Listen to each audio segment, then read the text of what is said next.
So I came across this tweet on X, and this person is very close to Mr. P2B, and it was simply narrating Mr. P2B's ordeal in London when Mr. P2B attended a charity football match between the Super Eagles of Nigeria and Jamaica. And this is what he said. He said, every time His Excellency Mr. P2B speaks about how the system tries to silence him, I listen, but I never imagined that I will witness it firsthand until Saturday, 31st May 2025. Let me walk you through what happened.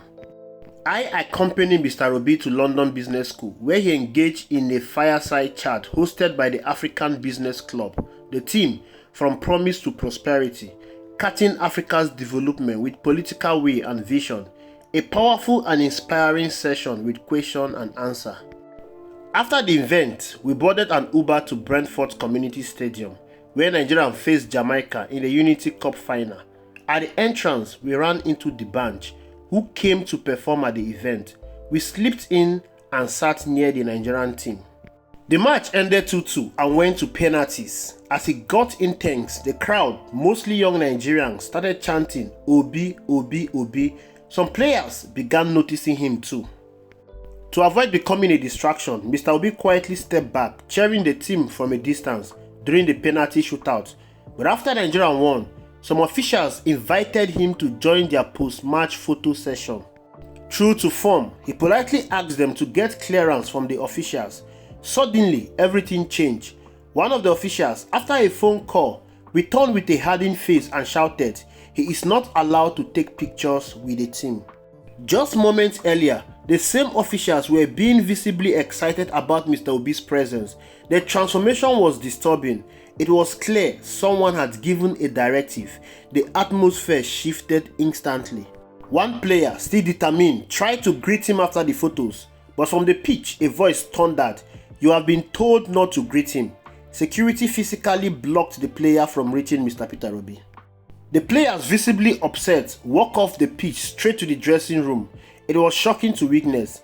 Even effort to see the team even in the dressing room was met with same instruction from above. Unbelievable. Meanwhile, both Nigerians and Jamaican fans continued swarming Mr. Obi for photos.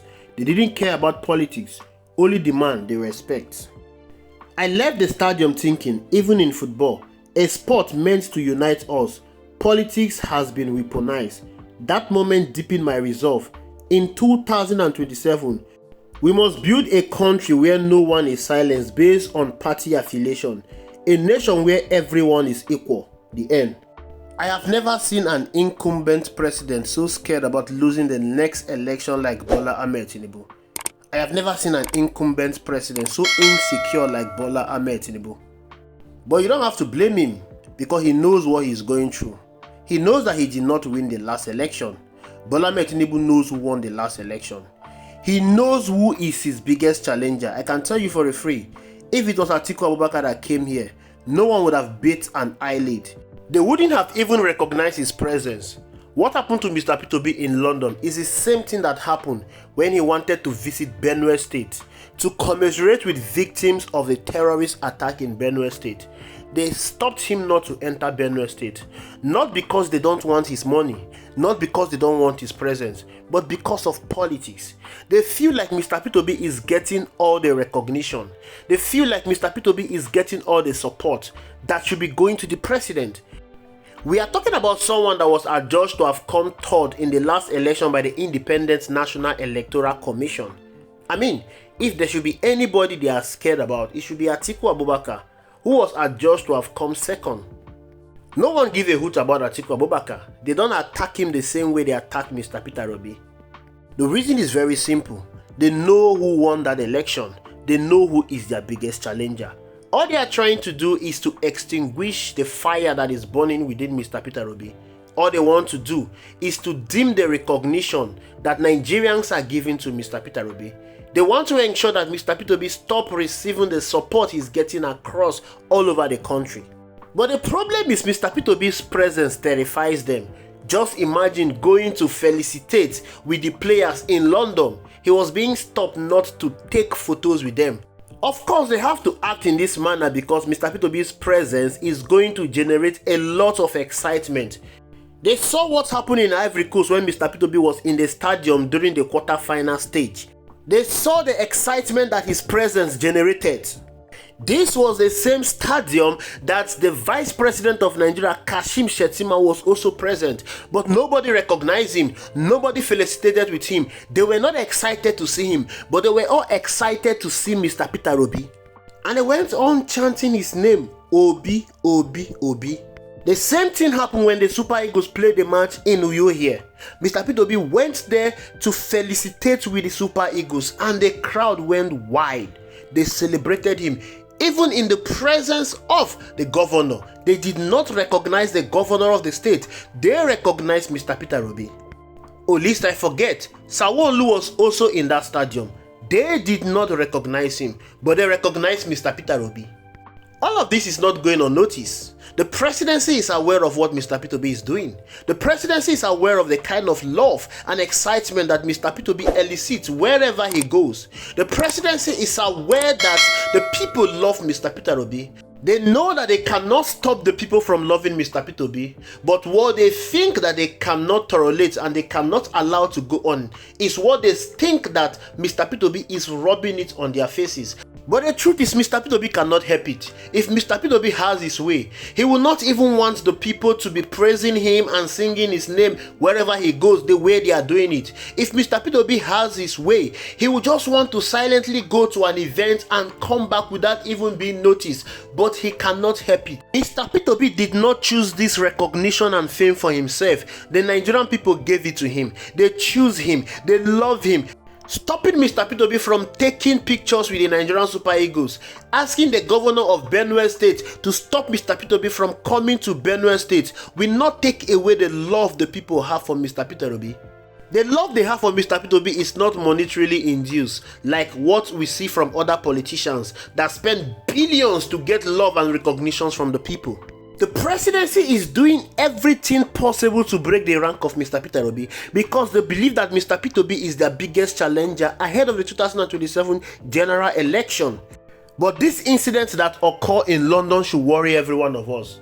The Super Eagles is a national team. It belongs to everyone. It belongs to every Nigerian. It does not belong to a single entity. It does not belong to the president. The president or whoever has no right to stop Mr. P2B from having access to the national team players. They do not have any right to stop him from taking photos with the players.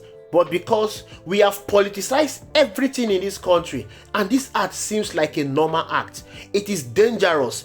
This is setting a dangerous precedent that will haunt every one of us if we don't stop it now, if we don't nip it in the bud. We should not politicize everything. Politics should be separated from national interests. Stopping Mr. P2B from going to Benue State should not have happened. That should not have been condoned.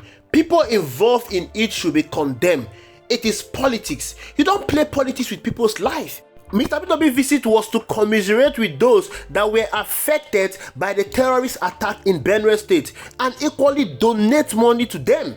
The same way he visited Niger State and donated 20 million. You can see the happiness on the face of the people when Mr. P2B visited. But because of politics, the governor of Benue State deprived the people of Benue State from having the presence with Mr. P2B and receiving his kind donation.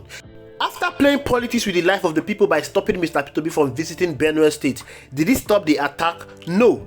Since then, we have had more than 2 attacks simultaneously that occur in Benue State. Why didn't the governor who has the power to stop Mr. P2B stop this assailant, stop these terrorists from attacking his people? Why didn't he stop them? He doesn't have the power to stop the terrorists, but he has the power to stop Mr. P2B, a private citizen, a consigned Nigerian, from visiting Benue State, from commiserating with his people. We've never had this worse than we are having it now. APC as a party represents everything bad in this country. APC is destroying every institution we have in this country. APC is politicizing everything in this country. The same way they are bad in governance, they also want to ensure that they corrupt everything that belongs to Nigerians. They want to destroy the fabric that is holding this country together. I mean, things were not this bad before. We don't play politics with people's life before. We don't mix politics with national interests. I mean, football is one thing that unites us in this country. Football is one thing that brings everyone together, irrespective of our state, religion, and tribe. But APC is trying to destroy all that. That is the reason why we must take it as a sole responsibility come 2027. It should be a fight to finish for every Nigerian. We should do everything possible to ensure that we chase APC out of power. We should do everything possible to ensure that APC should not return as a leading political party in this country beyond 2027. Enough is enough. They do not represent anything progressive for Nigerians. They do not represent anything prosperity for Nigerians. All APC represent is backwardness. All APC represent is stagnation. All APC represent is propaganda. They play politics and propaganda with everything. APC cannot point to a single thing that they have done dearly and effectively in this country that is helping to push this country forward. All we can remember APC for is backwardness, stagnation, and destruction of all the institutions of state in this country. We must ensure that we chase APC out of power come 2027. Thank you for watching. I will see you in the next video.